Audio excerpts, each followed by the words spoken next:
this regular meeting of the Board of Commissioners of the Greater Boca Raton Beach and Parks District to order. Today's date's the 17th of April. It's 5:15 p.m. Maddie, would you please call the roll?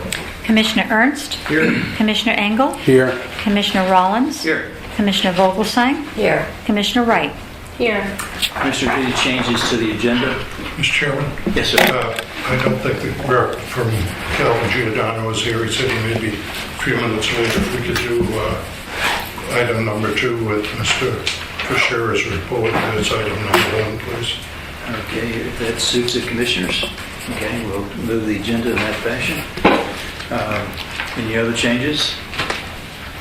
Hearing none, now is an opportunity for the public to come forward, address the commission. We welcome your views and your input on any issues of concern to you. The podium is now open to public request.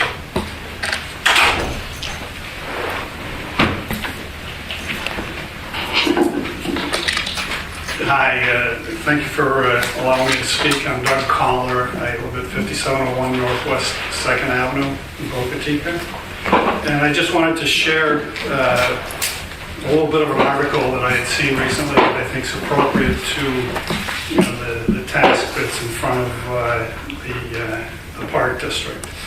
It's written by Gary Ralston, who has a lot of initials after his name, but he's a CCM senior instructor and managing partner for Caldwell Banker Commercial, Saunders, Ralston, Dantzler in Lakeland.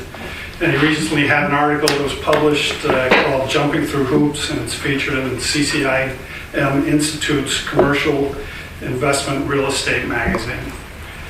And I'm not going to go through the whole article. It's rather lengthy and technical, but I'd like to at least go through the introduction and some of the conclusions. For most real estate analysts, the beginning perspective for a property's market analysis is often a site in search of a user, according to a rational approach to feasibility analysis in the appraisal journal. This is consistent with the theory that a user can pay the most to occupy a site, since the user can place it into productive use immediately. An astute investor or developer values the property based on what a user can afford to pay to occupy the space or site. Real estate market analysis is the key to understanding real estate value. The site in search of user process can be used for identification and subsequent leasing or sale to a user. It is also important to consider the potential second or next users who serve as alternatives to the current target user for now or in the future. Finally, this is a realization for the market to further the understanding of who is the target user and what the user can afford to pay to occupy a space or site. These analyses are the true source of real estate value, according to a rational approach to feasibility analysis in the appraisal journal. I think that's very appropriate to the study that Mr. Koski is undertaking, and provides some insight into the issues of appraisals versus site analysis, and just would hope that the community is supportive of the process that Mr. Koski is going through to determine, what the true site value is. Just one other issue that I wanted to talk about regarding Ocean Breeze purchase. I'm the co-president of the Boca Raton Unit Owners Association. I'm also the vice president of Boca Raton Condo 1.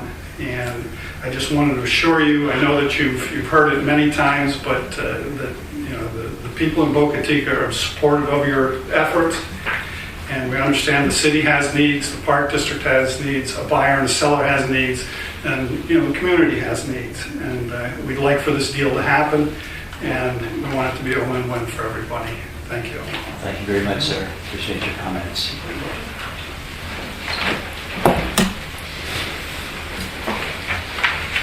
I'd like to have a short handout here for everybody, if you don't mind.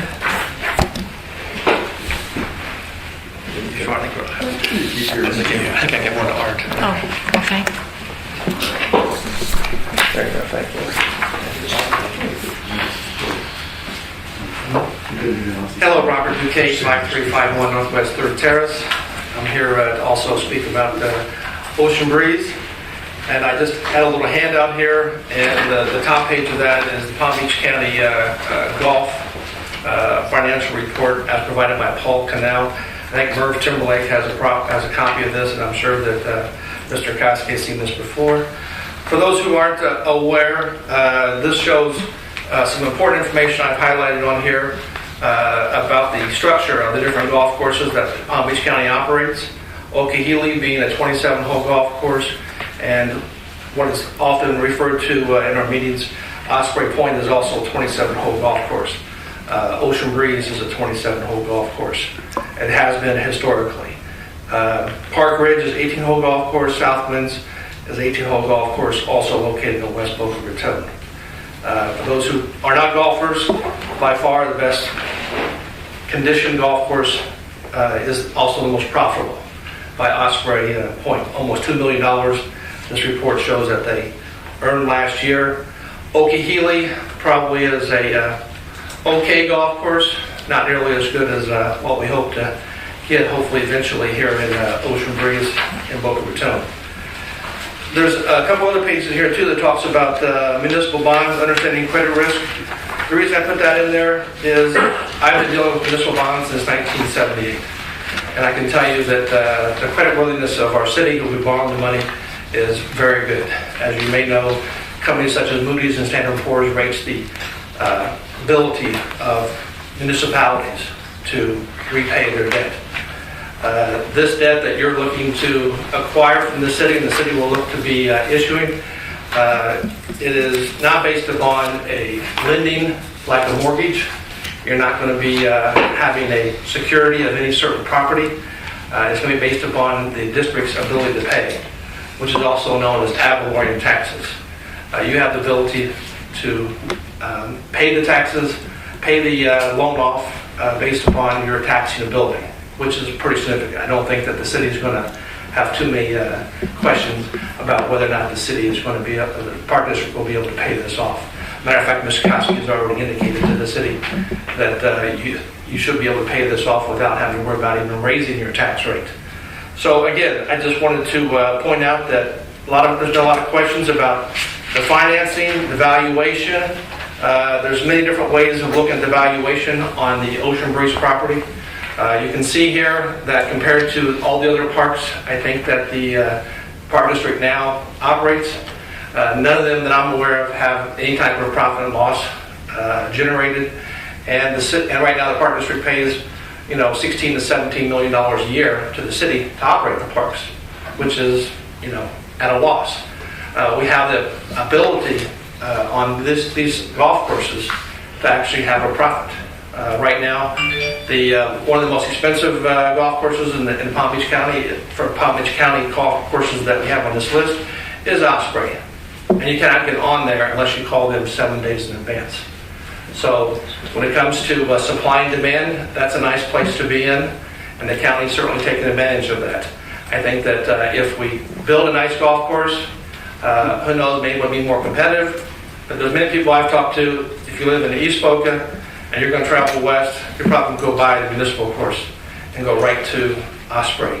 You'll pay an extra $10, but the quality is much better. It'd be like going to a beach. You have a beach that's on a cliff or all rocky versus a nice white 200-yard sandy beach. Which was better to go to? If it costs $10 more to park at the nice sandy beach, are you going to go there? Most people will. But again, I think that the important thing is just to recognize the the valuation and the borrowing ability of the district is significant, and the repayment ability is significant. It's not based upon, again, a mortgage where you're going to actually have that property. The other properties also on Palm Beach County's records, none of them have any significant type of meeting rooms or things like that. I think that Southwinds recently rebuilt their property after some hurricane damage several years ago, and they have a room so that after golfers have a tournament or something, they probably have a room that probably accommodates all the golfers in those tournaments. So in the case of Osprey, they don't have even a tent out there. I mean, they have a snack bar that is about the size of this room that is still very profitable from their standpoint without having any type of ancillary business is the point. If anybody has any questions, feel free. Otherwise, thank you for your cooperation. Mr. Kay, thank you. As you pointed out, the devil is in the details, and we're working out those details. On May the 8th, we'll present those details. Okay. So thanks for your comments. Thank you.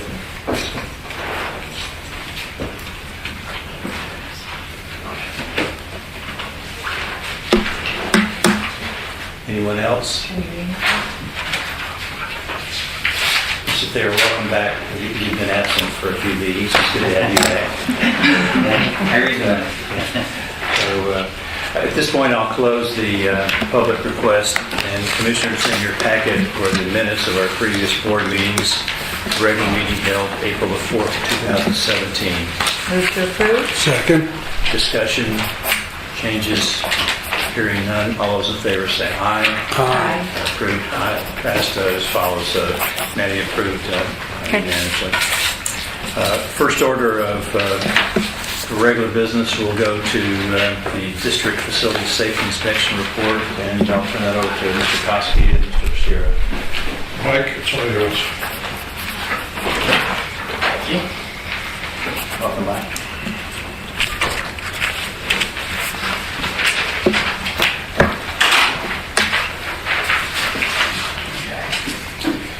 Chairman Rollins, Commissioners, for the record, I'm Mike Fischera, the district's construction project consultant. Recently, I performed safety inspections on all the district's properties.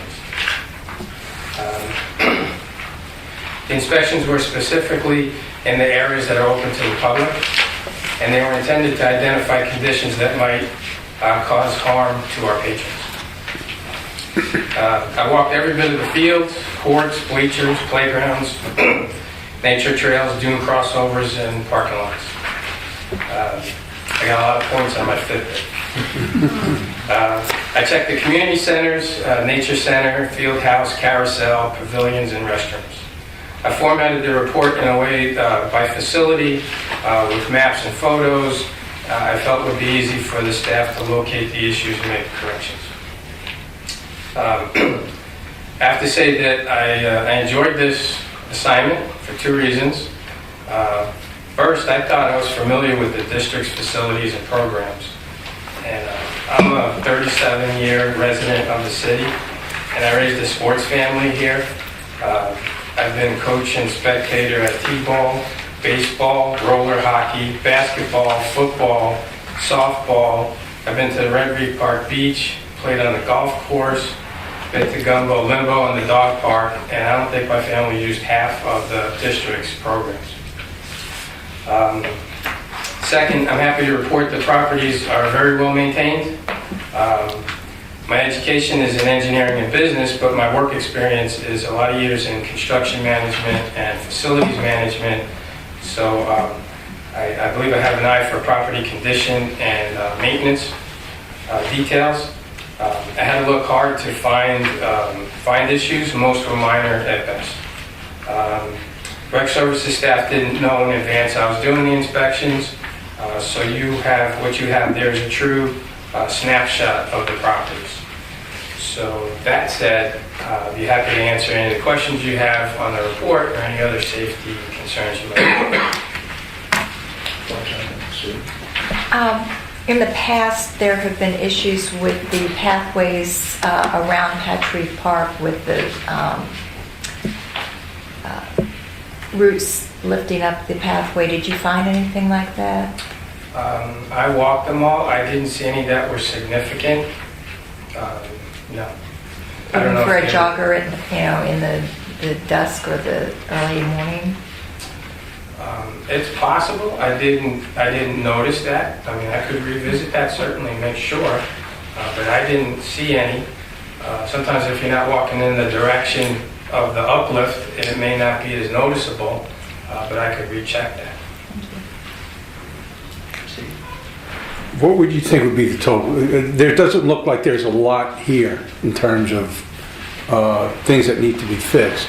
But off the top of your head, what are we looking at dollar-wise?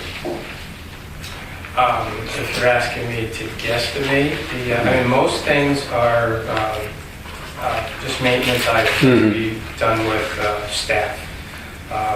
Cost-wise, the only thing I saw was the parking lot at the dog park. It really needed to be regraded because there was significant areas that held water many days after it rained. So if I had to guess, it's less than $10,000. Okay.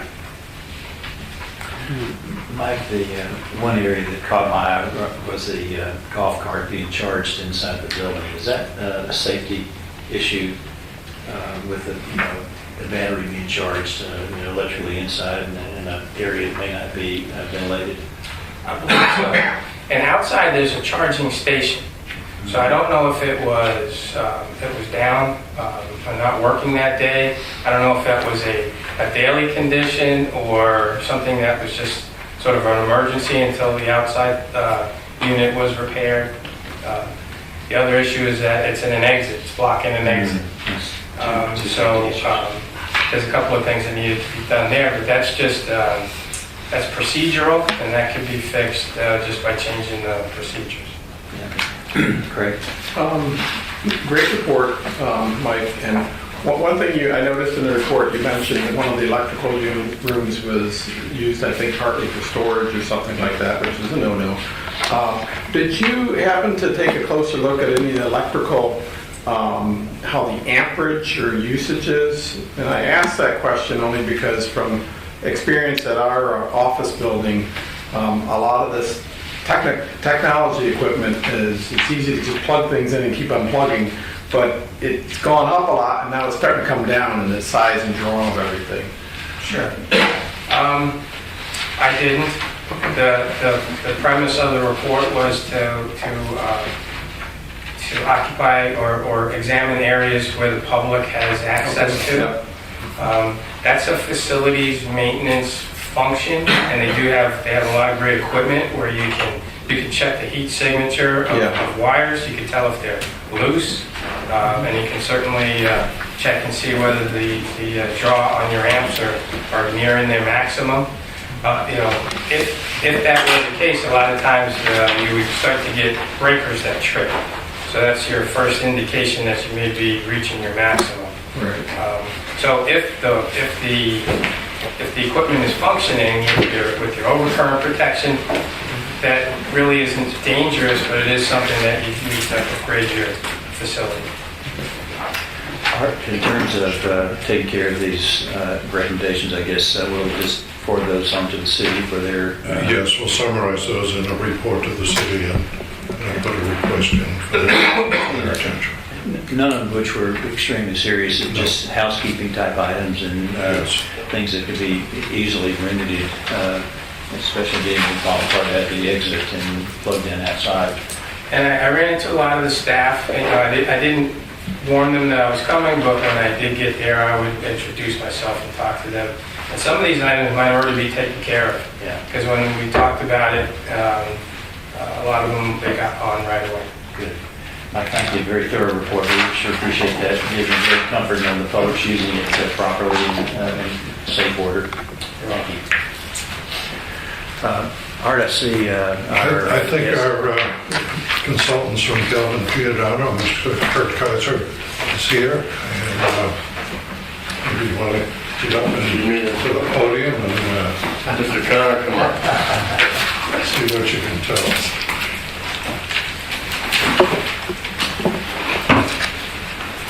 Good afternoon. First off, I'm Kurt Kaiser. I'm the Director of Engineering with Captain Van & Associates. I brought Mike Connor with me. He's our Senior Registered Landscape Architect. And Mike and I both have significant experience with artificial turf fields. Mike handled a big project that's being constructed right now at Mills Pond Park in Fort Lauderdale. Mills Pond Park in Fort Lauderdale, they used crumb rubber infill. The biggest difference is with turf is the infill. We'll get into the terminology, but the infill is the material that goes on top. Fort Lauderdale opted for crumb rubber infill with a cooling agent that is cork encapsulated plastic or plastic encapsulated cork. The cork's on the inside. The cork's on the inside. The plastic's on the outside. It helps cool the surface of the field. And the cork's organic, but the crumb rubber is not. So in that application, I believe there's sand, some recycled crumb rubber, and then this cooling component topping on top that helps cool the field, make it more playable for the kids, and it's good and reduces. It's better color actually and better appearance. Is there a name for that product? Cool Play. It's called Cool Play. There's a lot of the synthetic sports turf manufacturers have their own product names for a similar type of infill product. So the basic product is the crumb rubber, black rubber pieces with sand mixed. And so that's your basic type of field with the infill. Then there are other products that are completely organic infill. It's made up of cork, coconut husk, seed, everything that's just totally organic. There's nothing inorganic about it. And there's pluses and minuses to that type of infill material.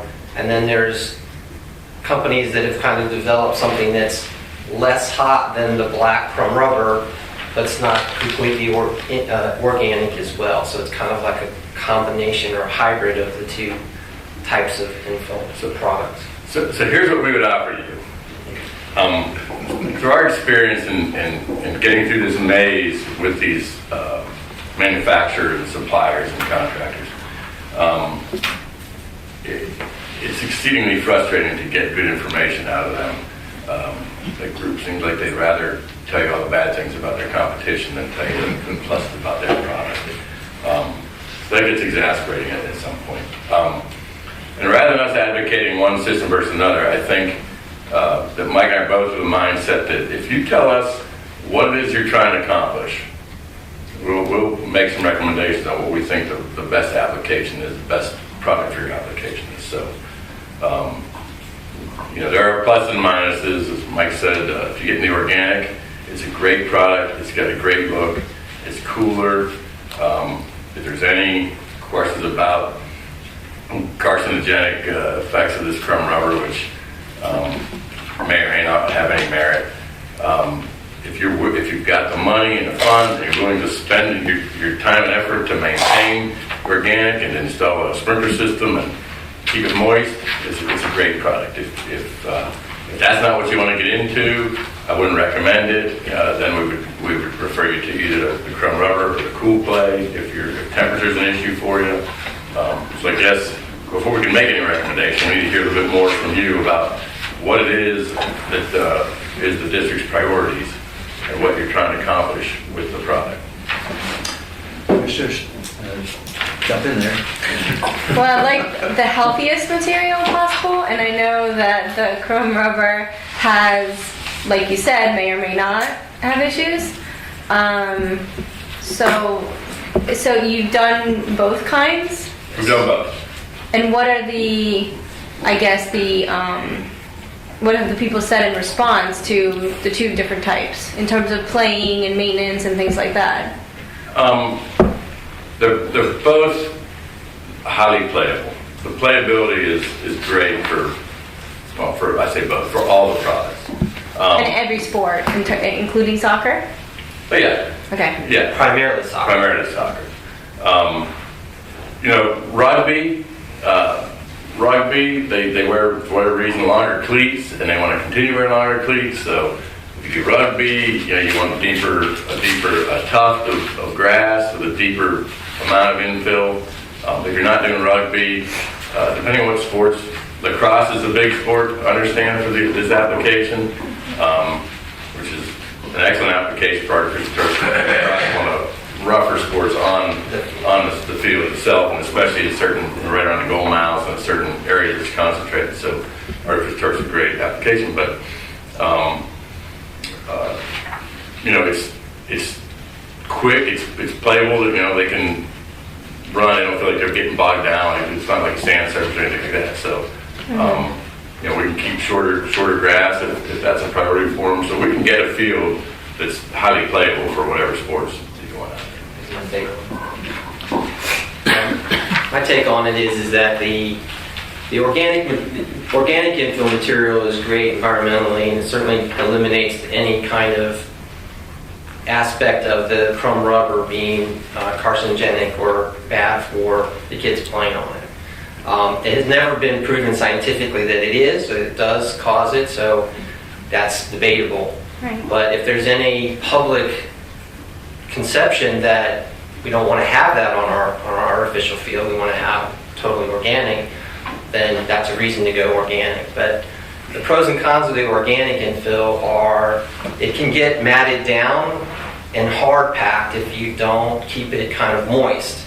So, you know, in Florida we're extreme. We either have too much water or we don't have any. So in the periods where we don't have any, you kind of have to keep the field wetted down artificially with an irrigation system or a way of rolling out sprinklers to move them around the fields, even in between play during a heavy Saturday use. The other aspect is when we get our heavy rains, if it doesn't drain properly, then you can have the material drifting and, you know, going off the side of the field. So there's ways of getting around that, and, you know, we're constantly the industry is constantly trying to address those concerns with different types of organic mixes. Field Turf's product, the Cool Play, again, it's like a hybrid. They know that the cork itself is so light that it'll float away, but they synthetically coat it to kind of weight it down to act like a chrome rubber piece, so that it stays put, gives you that shock absorption that you want. But it's not totally organic. You know, it's mixed with sand, and it has a chrome rubber base. It's only the top layer that has that cooling agent. In tests in the city of Weston with the organic infill, the teams and the coaches liked playing on the surface. They thought that it was very playable, and they thought it was cooler than a regular chrome rubber field. But the test results of actual temperatures, it really wasn't that significant of a reduction. In actual temperatures, it just felt cooler. That was versus the Cool Play, or not the Cool Play? No, just versus chrome rubber. Okay. Versus chrome rubber surface is probably 6 years old, 8 years old. So the Like Cool St. Play Thomas would have been about or the Pine same? Crest School or St. So Thomas. it was actually American Heritage High School down there in Pike. All those schools have fields that are totally chrome rubber and sand, and they've been in 5, 6, 8 years, depending on the situation. But those are what the comparisons were, kind of. So what you're saying is that the difference between a Cool Play field and a conventional chrome rubber field in temperature is basically up here. Well, there's a slight difference, but it's not going to be 10 or 15 degrees if you were to actually measure the temperature. But it feels cooler under your feet. You know, the chrome rubber can get so hot in the summertime that you almost feel like your cleats are going to melt. Some players, you know, have said that. So it can get really, really hot on, you know, the way it feels. Whereas these products are intended to try to make it so that it doesn't feel quite that intense. Let me It's still plastic blades of grass, so Yeah. it's going to be hot. It's going to be difficult. Let me say that a different way. Yeah. The data they give us, the literature they put out shows differences of 30 and 40 degrees. With our testing that we did, with a small sample size, you know, we saw differences of 10 or 12 degrees, 15 degrees. Now that doesn't mean that we couldn't test it and get greater samples or do it at a different place and get similar results to the literature they're putting out. But in the limited sample size testing we did, we didn't see the temperature differences that they're claiming. It was cooler, and I wouldn't argue that. But I don't want to tell you that their literature is not accurate. I'm just telling you in the small sample size we did, which was over the course of 2 weeks, I think, and I believe it was in August or September. We had tests done at at both fields, a natural turf field versus natural turf versus chrome rubber. At one of the high schools. Oh, we did, yeah, and we did the turf, we did the skating rinks. Yeah. But part of the thing about the rinks is the natural organic field that we tested was over concrete surface and impervious surface. So it wasn't over impervious surface that you're going to have. Okay, So there's a difference. Yeah. there could be a greater difference. Right, it could be a great difference. That was their test of the product that they did in a couple small areas, and now they're building the first of the 2 fields, and they have 2 more that they're coming right behind them. So for reference, what happened was, Weston was looking at this product. They had some roller hockey rinks in one of their parks that are no longer used since the Panthers aren't doing as well as they were when that park was built.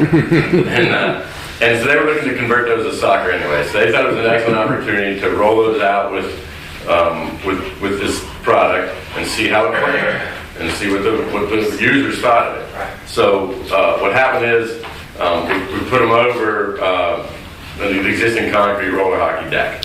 And so that was the application.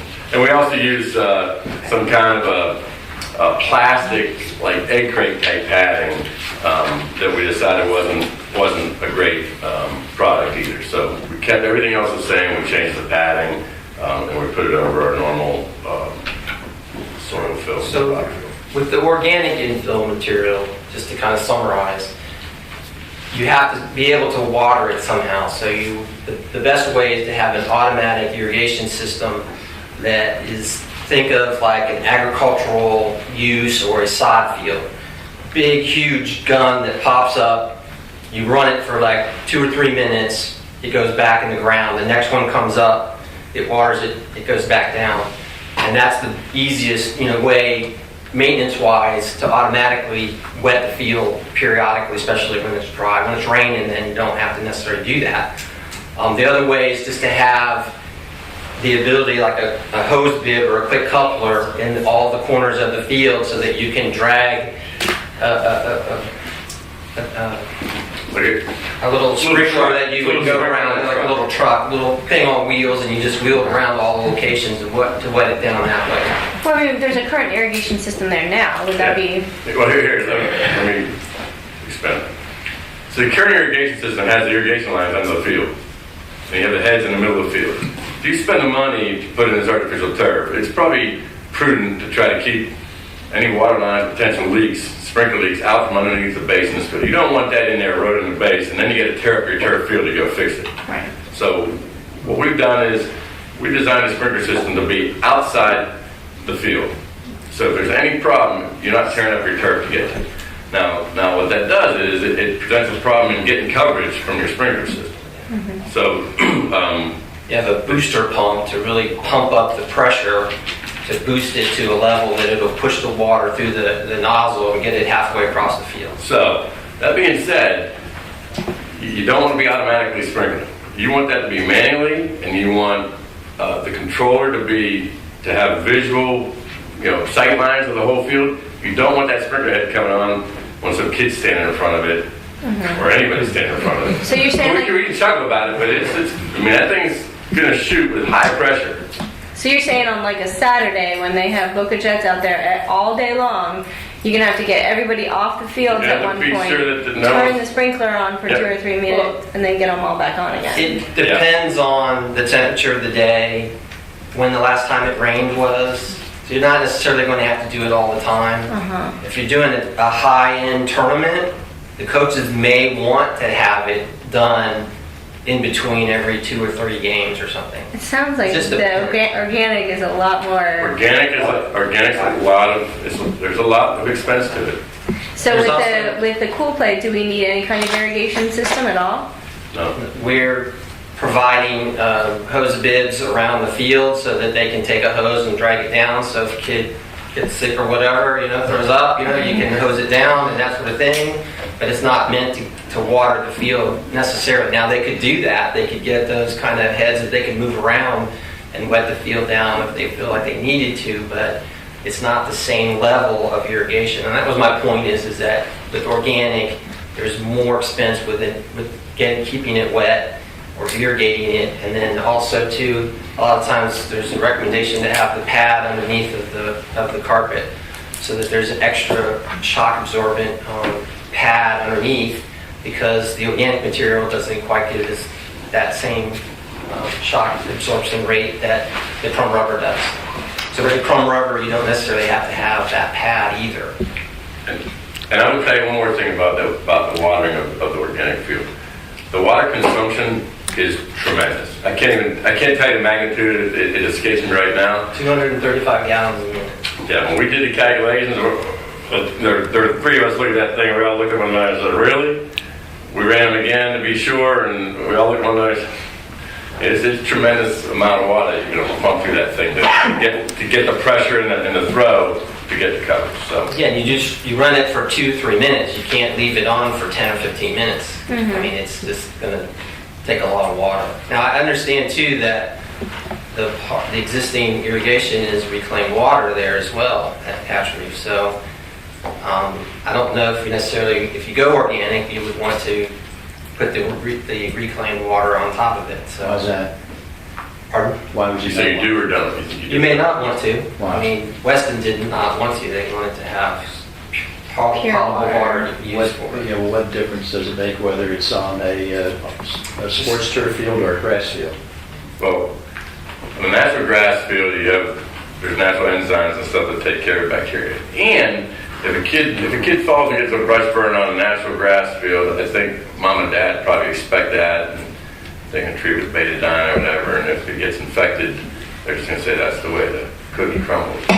Once you spend the money to put down a natural turf field, some kid goes out there and gets an abrasion and it gets infected because there's bacteria on the field, then they may. Weston's approach was that might come back to them. So rather than watering their system out of reclaimed water or from well water, or in this case it was lake water, they thought it was prudent to go ahead and put potable water on the field for irrigation.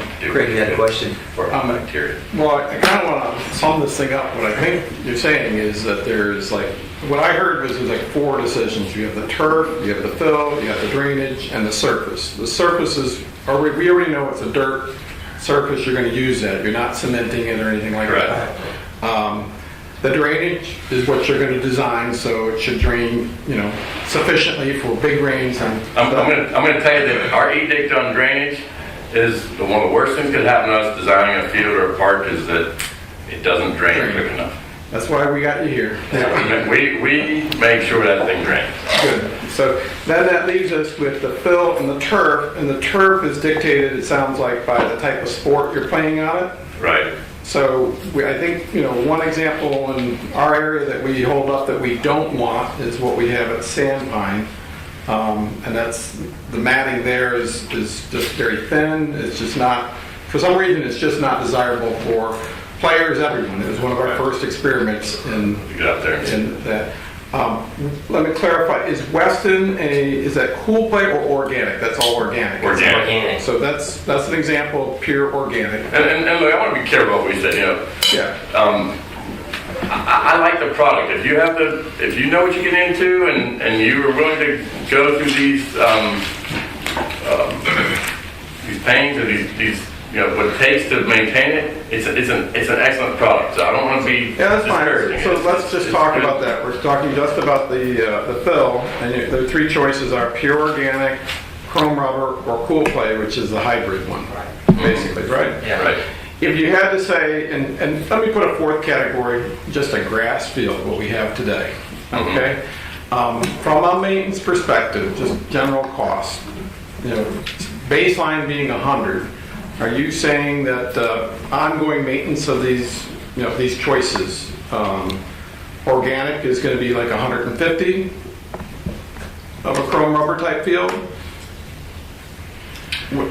Just give us a rough idea. And I realize this is just putting you on the spot. I just don't have a good feel for what is the... Yeah, my feeling would be not quite 150, maybe 120, 130. Okay. And the cool play type of infill might be like 110. 105, 110 of chrome, the basic straight chrome rubber. So chrome rubber is your baseline for everything. Yeah. other thing about the organic. I know some of you understand or consider the crumb rubber. There's an allegation, an assertion that the infill will migrate. I can tell you, I've been to California twice looking at these fields. Now they don't get the rain that we get, but the last time I was there was in February this year. It was after they had quite a bit of rain, and the reason we went was to see if the natural organic infill was staying put. And we went to Google's property. We went to 6 fields out there, and there wasn't a problem with that infill migrating. Now, will it happen down here in Florida with the amount of rain we get? It may, but from what I can see, what's available for us to see, I think they've made enough advances with this organic infill that the migrating doesn't appear to be a huge issue. Now, If the carpet base is perforated enough, and if you have a padding underneath it, and the padding is porous enough with holes and that sort of... Well, we think it's very important for us to do our job, and that is design the drainage to go vertical. If the rain hits and goes horizontal and sheets across that field, it's going to take whatever's on it with it. And there was a problem up at Rollins College with an organic infill installation. Some of you heard about that or not. We haven't heard all the forensics on it, but the general thought is that that field wasn't designed for the water to go vertical like it should have been. So we've heard some allegations that there wasn't perforations in the turf, and it wasn't proper drainage underneath, and some other things. But I think that's the basic. You got to get the water going vertical. If you do that, I don't see any big problems with that organic. If you don't, you are going to have issues. So, Pricing. Is it square by square foot, square yard, and what's the difference? You're looking. I don't have pricing off the top of my head. I can get it, and I can get it through Art. You can get it to you. We can, however you want to do that. I didn't bring pricing with me. Generally, if you're looking at, I can say from natural grass to artificial turf field, it's about 2 times the cost. So if it's $4 a square foot for a grass field, it's $8 a square foot for a synthetic field. And that's a ballpark number. Within the different manufacturers that make the synthetic turf product, then you also, each of those have their own quality level. So they'll have 3 or 4 different product types that are the highest quality for professional sports and college sports, university fields, and then they'll have high school level, and then they'll have just recreational play level. So there's a gradation of quality within each manufacturer as well. It varies. The price varies depending on what level of quality of carpet that you want. So you'll get back to us on that. Are you trying to get a magnitude what you think you're going to spend to do these 3 fields? An artificial turf? About $1 million a field. Well, that's what we were budgeting. So. I did take the director of Parks Fisher Services from Boca with me down to Weston, and I went on that field, that was small field that y'all put over, but I guess it was over concrete. Didn't realize it, but I found the surface to be cooler than the adjoining. Of course, may not be a fair comparison with a basketball court next door. But, we did measure the temperature, and the temperature was obviously cooler than the basketball court at that time of day, and it was also cooler than my experience been on fields with crumb rubber. And the product, I was excited to see some kind of an organic infill that moved us away from crumb rubber, because we have, whether it's right or wrong on the assessment of the carcinogenic nature of it. I've got a grandson that's a goalkeeper, and I don't want him rolling around on a crumb rubber field. Even there's a 1% chance of being, cancerous and lymphoma or whatever the goalkeepers are getting. And our community as a whole expressed that with one large youth organization by just refusing to play on the organic, on the crumb rubber field at Sand Pine that Commissioner Ernst mentioned. I personally would have, even though cool play sounds like a natural compromise, I'm still a organic infill person to stay away from the controversy that's associated with anything that has crumb rubber in there. That's just it's a huge consideration. I mean, And I think that's kind of where Weston landed, is that they just felt like for the safety of the community and for the amount of questions that they would have to answer, the crumb rubber was, the organic was a better option. In fact, they made that decision before this whole carcinogenic issue ever came out. It was once they were well into it, it was viewed as a side benefit, but that they wouldn't have to deal with that issue. City of Fort Lauderdale and Mills Pond Park, we put it out to bid. We bid it with 3 different options so that the contractors were pricing it 3 different ways. From rubber, totally organic, and the cool play type of product. Their Parks Board met several times to discuss it. Ultimately, they felt that they didn't want to spend all the extra money with the organic. For whatever reason, budgeting that they had money for the 3 fields for that park, that they were okay with doing the compromise, the hybrid solution. It's not totally chrome rubber, but it's not totally organic, and it has some values of both. Let me give you another comparison for some perspective. Now, right now today, you have natural grass fields. So, you're putting down fertilizers and weed killers, and you have to line it, you got to mow it, you got all the maintenance involved with that. So, I would tell you that the organic infill, it's not as much maintenance as that. I don't believe. Periodically, you got to brush it and run the tines and groomer over it. Then you have the issue with water. But once you install the irrigation system, then it's just a matter of monitoring the moisture content and turning the irrigation system on as needed. So there's some considerations, but most of them are on the front end. In the irrigation system, I think the one that we did, I hate to throw these numbers out. The one that we did is about 100. I think it runs about 140, 150 grand for what we did. But that doesn't mean we can't find some ways to improve on that. So are you saying the annual maintenance of a organic field versus a natural turf field would be less? Absolutely. Yes, absolutely. Yeah. And water consumption would be less? Say that again? Water consumption? I think yes. I'm going to guess overall less. It's huge when you turn it on, but you don't have to turn it on. Mm-hmm. I mean, you're not keeping it growing. If you turn it on and walk away from it, you're going to pay dearly for that. But you're not going to have it on all the time. It's not going to run every night. It's not going to. And in terms of our maintenance department, learning and understanding how to maintenance the field, things like that. Yeah, you get a groomer or brushes the infill material in so that you can reposition it and sweep it into the middle, and that sort of thing has a tendency to migrate to the sidelines. Mm-hmm. So you're sweeping that, you're keeping that really evenly dispersed throughout the whole field. Again, the shock absorption comes from the depth of the infill within the carpet fibers. So there's equipment you have to buy to groom it, or? Comes with it. They almost all of them give you one at the end of the project as part of the part of the package. But you do. I will say that the seminars that I have gone to, and they talk about injuries and stuff like that, just any synthetic turf versus natural grass, because this is an issue that comes up too.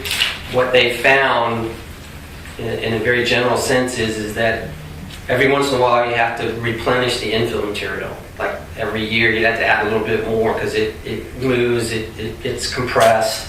And so that depth of that infill needs to be maintained at that same level.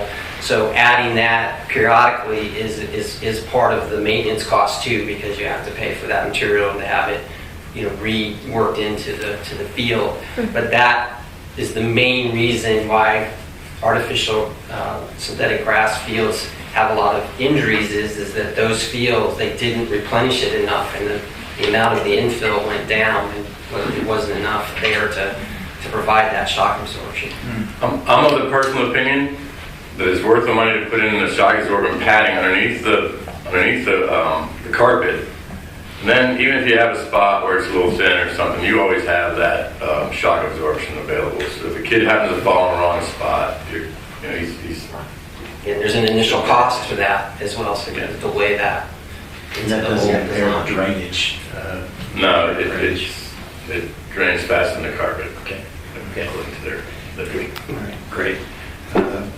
Steve? Yeah, but you're saying also with organic that you don't recommend using reclaimed water, that you recommend using fresh water. Am I correct? Well, I don't know if we stated as a recommendation. In this case, I think there's considerations for both, but So we have to switch back to I was potable surprised. water at Patry for our irrigation if we chose to do that. I think you would want to separate, my feeling would be that you would want to separate Reclaim. the reclaimed water, keep it around the outside of the fields and the other areas, but do something different for if you were to do an organic field there. Is that Not a big using deal to switch back? Not on a limited basis. was there, We have potable water on site. I mean, there's enough, the pipes are large enough so we can tap those. And Yeah. That's Yeah, right. you tap into that, the water that's run into the Yeah. concession stand that's by the Sure. baseball field at the end of the soccer field. And you just add a booster pump to get that pressure up so it'll run those, big nozzles and, that's it.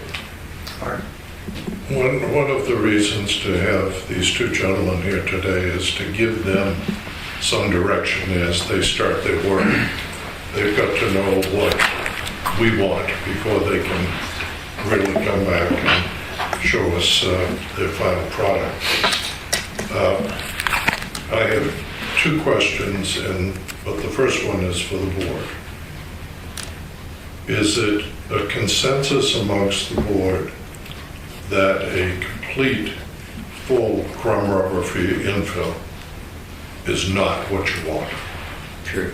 Okay, so now we're into either an organic or the hybrid, if you would, between the two.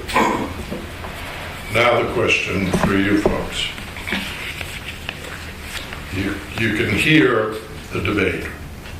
There is concern of which way to go. But if I give you the start gun and pull the trigger and say design it, is there a commonality in the design for each of those organic fields and the hybrid field till we get to a certain point in the work that you're going to perform? In other words, this board could have a couple more meetings. Everything below the top surface is more or less the same. It's going to be the same, okay. yeah, so we want to know, do you want a pad? So above the soil, everything from the top of the soil down is the same. We're new to the same drainage system, same pipe, same everything. Right. We know if you want a pad or not a pad, and whether you want the hybrid or the organic. Okay, and a And pad, that's the pad or no pad would go in either case? Correct. yes. Okay, pad or no pad? Better with the pad, right? Okay, now I get two things out of the way. So now all you're worried about is the final layer. And you guys can, if we give you a signed contract and you're ready to go, we probably have a couple more meetings, or at least two, before you need to know what that final top Yes, surface is so going to let's be. do a little thing out loud here. All that's going to affect us is the irrigation system, and then whether it's electric reducer pump or not, and the infill spec. Okay, Those two things. let's just stop back and talk about that irrigation.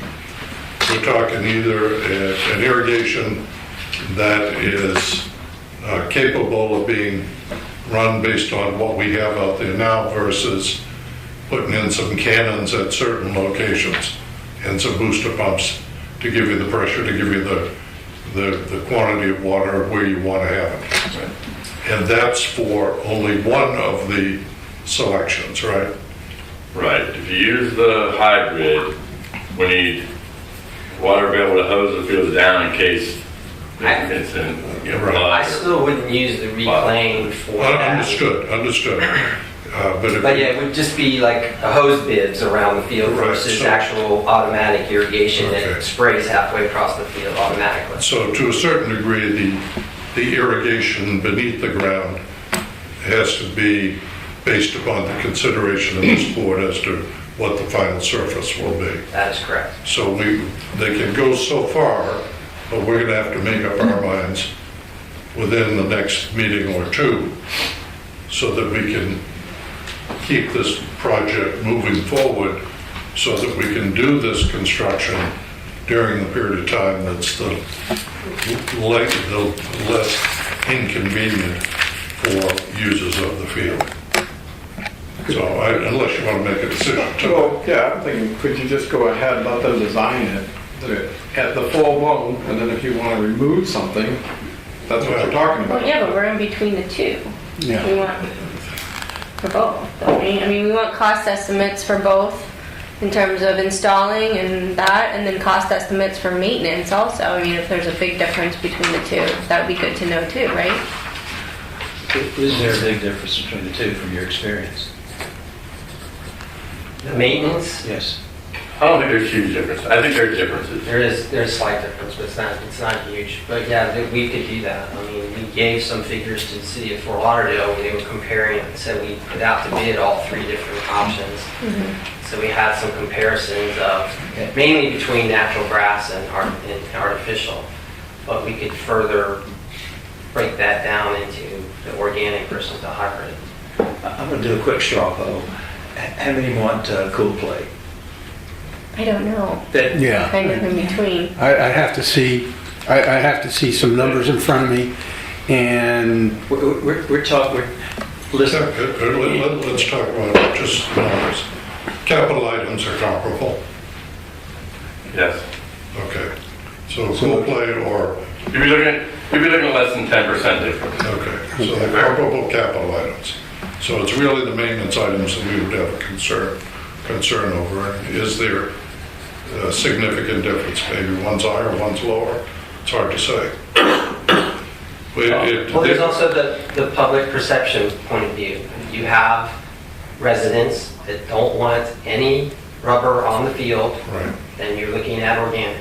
If they're okay with rubber as the base and the cool play or hybrid topping, then that's what Fort Lauderdale agreed to or decided on. Do we know? Are there residents that don't want that at all? I mean, the guy who was coming a lot of times for the football, he never said anything. He just No. wants the turf, And right? he just wanted to look any kind of turf at all. put Brillo down and he's okay. But then we did have people come in and say they didn't want crummer, didn't want any contact with crummer. didn't want any type of artificial one, have grass over there, which the problem with that, as we all know, is that the Right. downtime for maintenance is a problem with the growth in our sports organizations. And I think we all know that we're not going to make all of the people happy. It's a function of the judgment that you're going to exercise as to what you think is going to give our players the best product available at the most reasonable price. And we've never been one, I'm not suggesting this, but we've really never been one to skimp on the price. That we usually go for the best that's out there. And Over the years, that's served us well, and any product that we put out there, people know that it's going to be a quality product and one they can rely on. I mean, I'm kind of in favor of going with the organic just because the image, everything that we want to portray, what we're doing, it's bad enough that we're moving from a grass field to a turf field. Let's go to a high-end field. It will cost a little more to maintain it, but it is organic, and then you don't have that conversation around the rubber. I couldn't have said it any better. That's exactly the way I feel. yeah, I see three nods of that. And one is scratching her head. No, Well, let me ask you another question. We also try to work with the main stakeholders of the users of the field. Is there a sport that's kind of driving it more than another, and you want their opinion on what they, that kind of thing can play into it as well? I think the problem with trying to take into account a major stakeholder today is there may be a different major stakeholder tomorrow. And I think we want a field that is the best product for anybody who's using it. I agree. The only thing I'm concerned about is the turf. I just don't have any, that for different sports, it sounds like it may be different. So you guys, I He think just said rugby. rugby, and I don't think this is a rugby field. Yeah, I think for Rugby playing. soccer, football, lacrosse, it's Yeah, all they're pretty much the playing same that stretch. depth of fiber and the same amount of infill with the same amount of This- blade showing above the infill. This will primarily be lacrosse, football, and soccer. Well, judging by the consensus, are you okay with this here? Okay, is it, we're looking at an organic product, and that's what we'd like to see brought forward. And with that, you're suggesting that we look at the potable water for irrigation for this field? Yeah. Perfect. The other Okay. question, just a general question, the way that the fields are laid out, do you think that the concrete walkways can remain in place there? I know you have to build a border around the fields themselves. Well, take back what I said, just, I know we talked about taking out some of the concrete walkways. Let me tell you I think they're this. gonna stay there. If the concrete walkways stay, that actually simplifies my challenge from an engineering standpoint. Let 'em You know, we'll put a header curve around each field, and we'll try to make what we like to do is keep the header curve the same elevation all the way around. It allows us to harmonize and allows those fields to be symmetrically graded and everything. It was challenging me to get rid of those sidewalks. And that poses some drainage issues for us.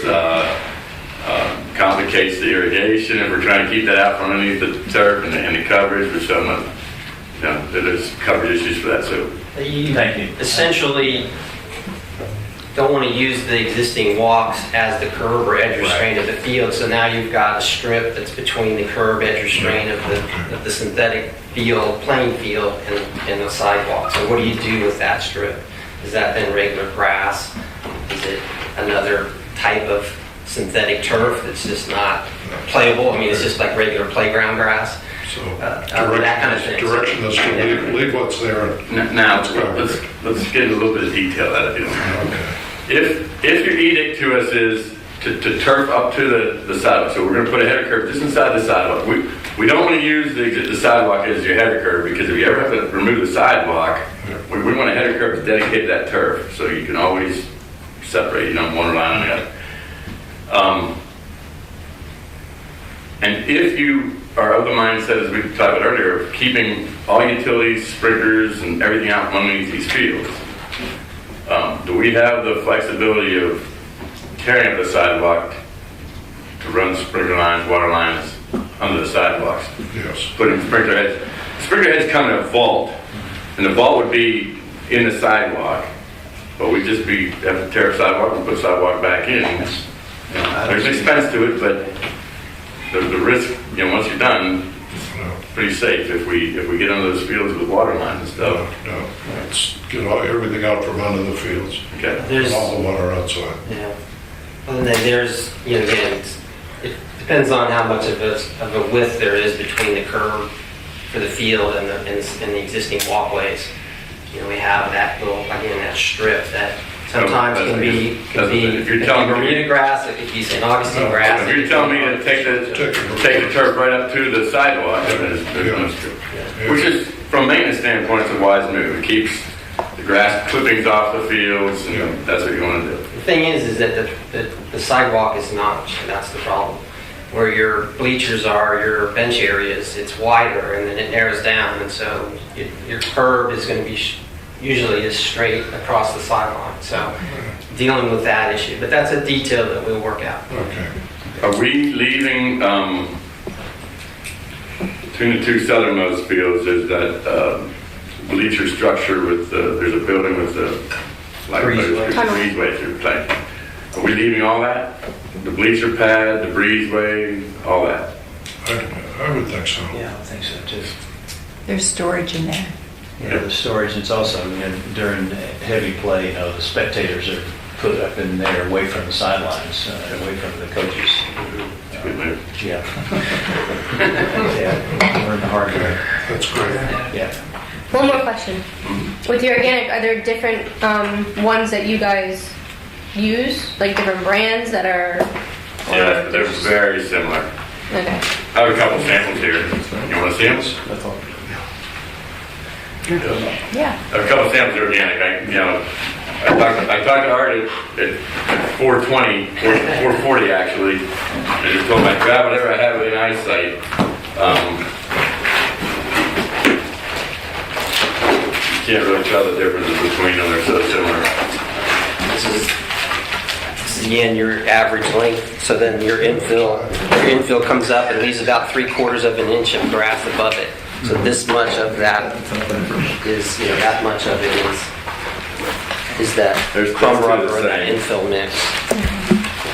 But that's the basic length of the blades of grass. And then the water goes straight through this, and it gets sewn together where the seams are, the carpet installation, and it's attached to that concrete edging curve all the way around the field. When it was put in there, it just feels good. It's tighter in the bag. But as far as the actual look to it, it's very similar. This looks a little darker, but I don't know if that's this badge. Yeah. Where is the product made? A lot of them are bringing out of Italy. I know that they're bringing theirs out of Italy. The other big supplier is Lamanta, who's an Italian company. I'm not sure where Shaw's getting theirs from. Yeah. And the industry is just like the LED lighting industry. I mean, it's just changing every day. I mean, all the companies are competing to come out with new products. Where are these made? Where is this made? Most of it's made in Italy. Oh, the grass? Those are in factories around the country. They're here in the United States, most of them. Okay. China? No. Oh, Just curious. if you want to tell us, if you want to put some limitations on I mean, Where we American get it made from. would be great if there's options for that, I think, right? We can do that. Versus China. Yeah, American made would be great. okay. It's the infill. The infill, I would say that for Italy's product, I think that's what you put down. It seems to be Yeah. drier. Well,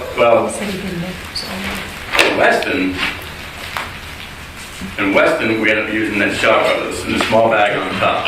That product right there is what they ended up with. You should give it the bottom. Where does it have? And I can tell you the story how we got from the Italian product to that, but it has nothing to do with the products and it has nothing to do with us. I'm just kind of Leave that to you to bring. I do want to hit on one other thing that you touched on a second ago. The different manufacturers are all about the same. This industry is very fast evolving, I'll say. So I want to be sure we're all of the mindset that we're going to give you our best recommendation at some point here in the design process. That doesn't mean that 6 months from now there won't be a better product on the market. But I think we all need to be willing to live with the decision we make at the time that we make it.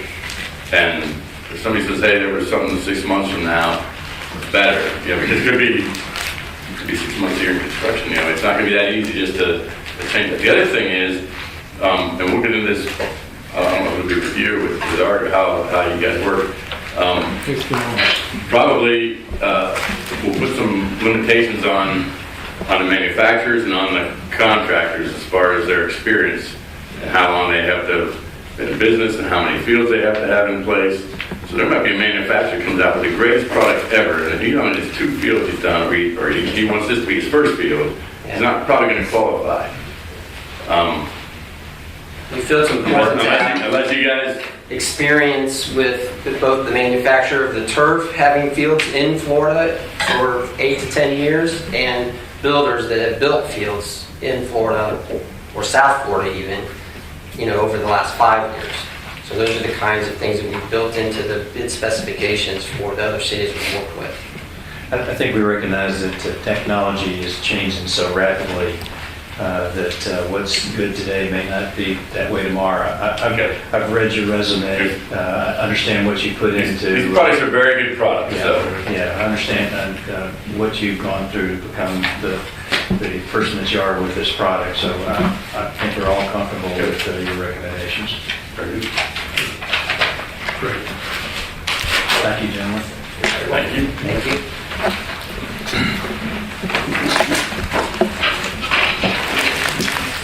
If you want to hang on to those samples, you're welcome to. I haven't had samples. Put on my sofa at home. You don't have about 1,000 square foot of that sample, do you? I get accused in the office of trying to redo my yard. Let's put some in the tray. Coffee ground. I'm trying to find the one. This is the one in Weston. Okay. And what is this made of? What is the geofill from Shaw made of? It's coconut fibers, Okay. coconut husk, like 90%. The other 10% is cork. Okay. And they claim that that's all it's in. Gentlemen, thank you very much. It's been very informative, and appreciate your coming by today. You're welcome. Thanks for that. Archie will take it to the next level. Yep, Okay.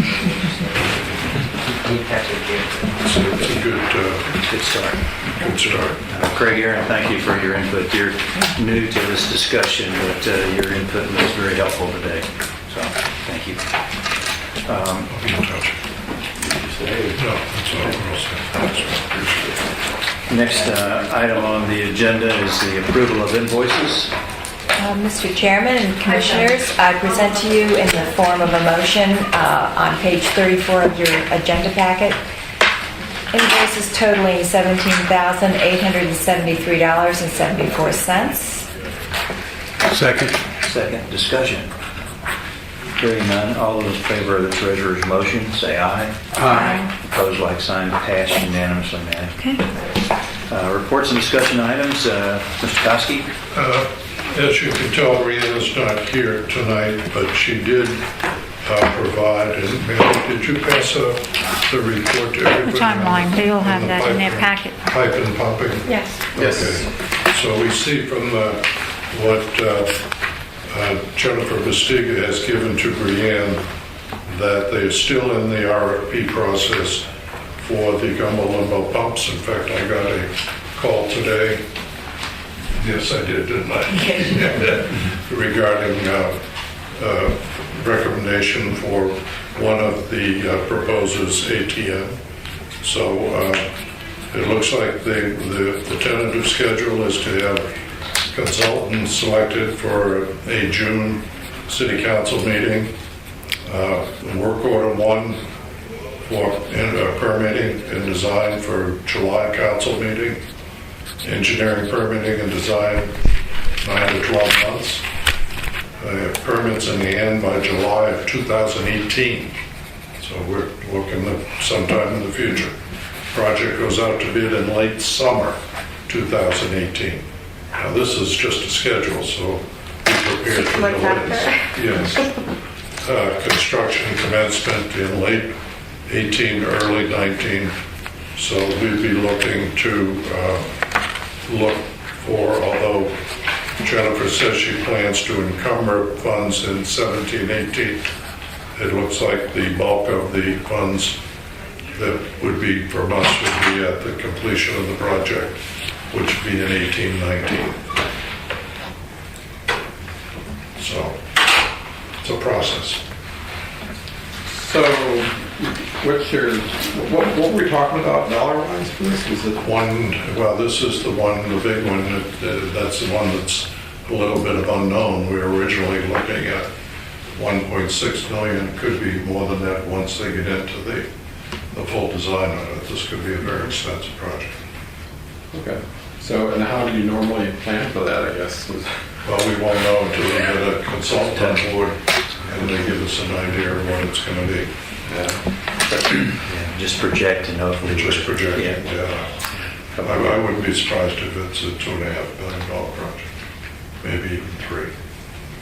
This is a pump station on the east side of A1A, permitting, Jack and Moore under A1A. This is a big project. Big project. The boardwalk, is that right? These are the pumps.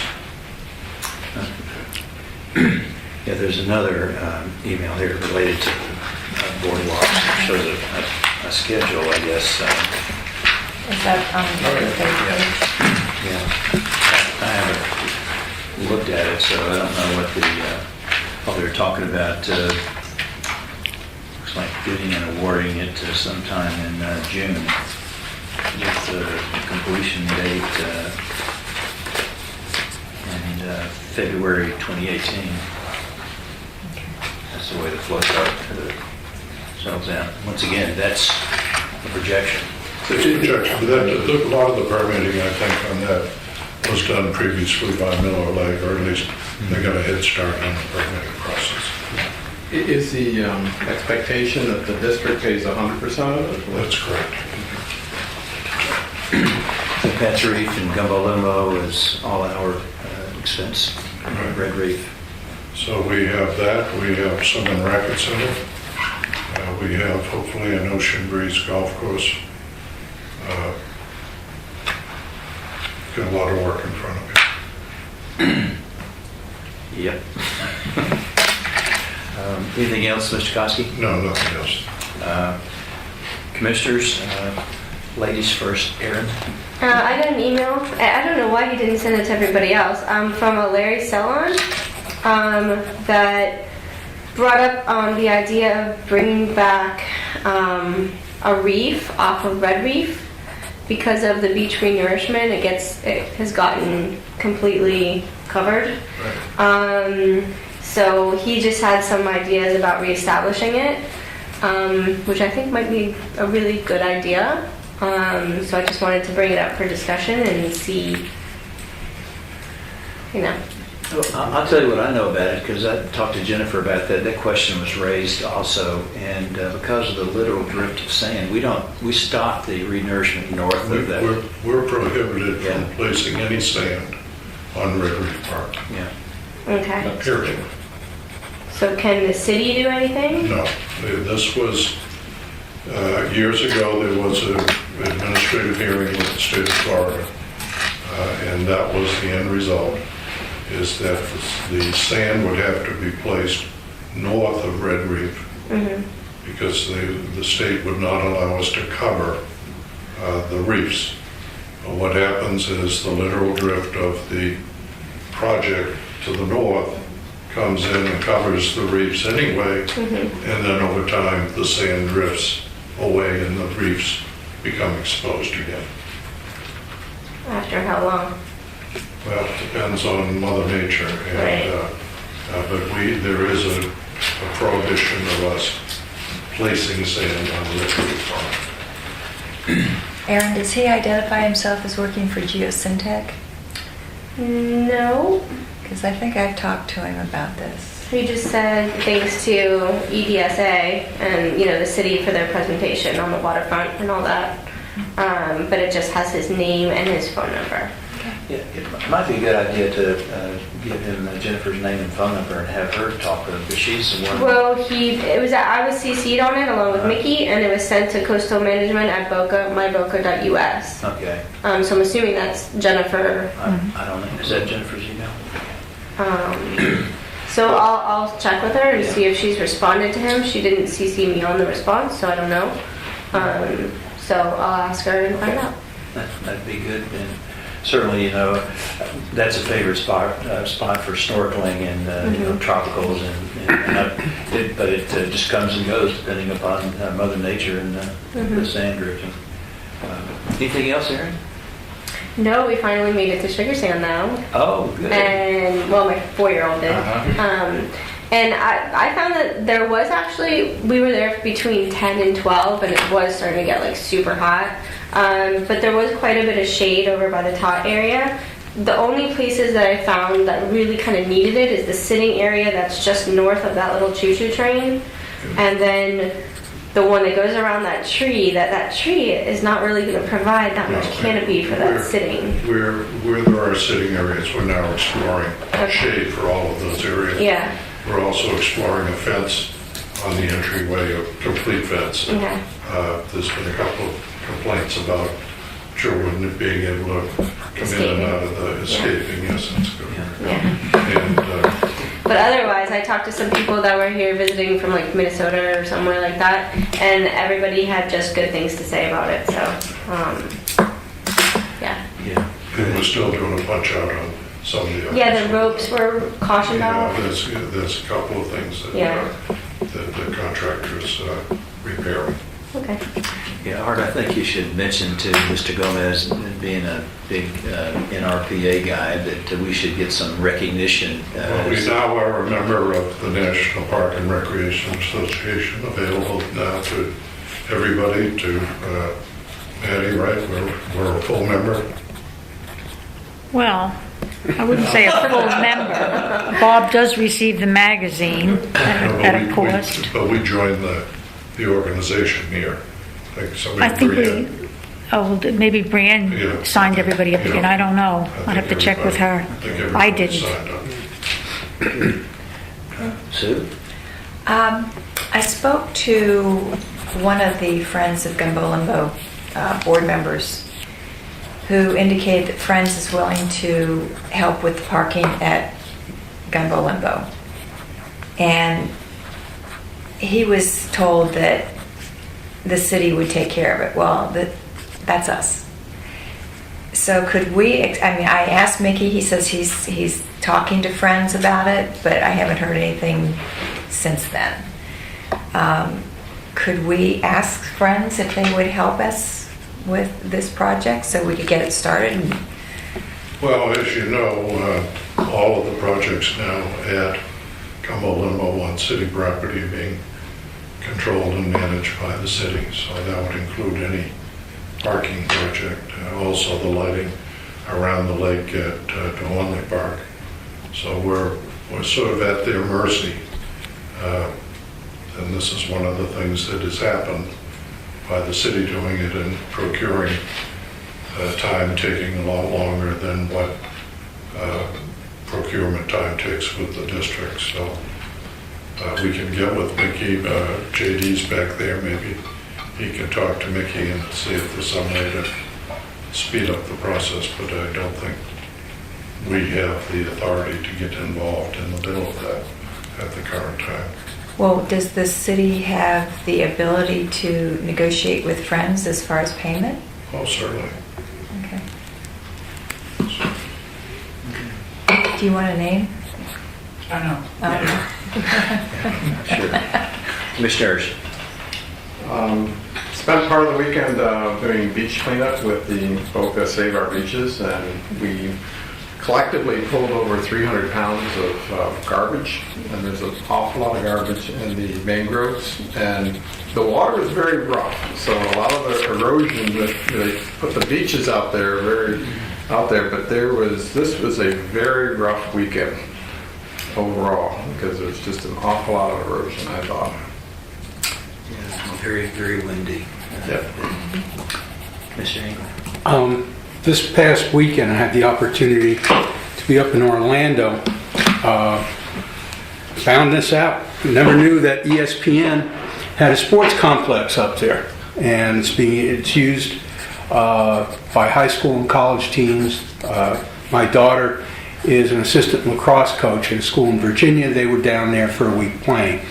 The point I wanted to make was, now here's a multi-billion-dollar company running these fields. It's a huge complex.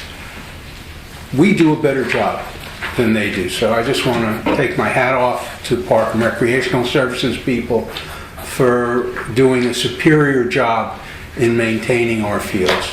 Compared to, this is supposed to be the creme de la creme. I saw bald spots all over the place, exposed sprinkler heads.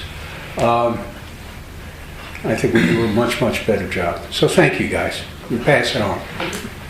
And to your point, Steve, I'm around the fields a lot, and I've been around the fields for the last 30-something years, and I know sometimes a little painful shutting them down for maintenance, but they do a good job of balancing that, and they're in better shape now as at Patch Reef, and usually at the end of the seasons, the fields are a lot of bare spots, and they're better today than they were 15 years ago. So I know they do phrase mowing, I know they do a lot of different things. Mickey and staff have done a great job. I echo what you said, Steve, so my compliments. The only thing, I have a little gift for Erin, if you'll pass that down to her. I picked this up, I hope it's the right size, Erin.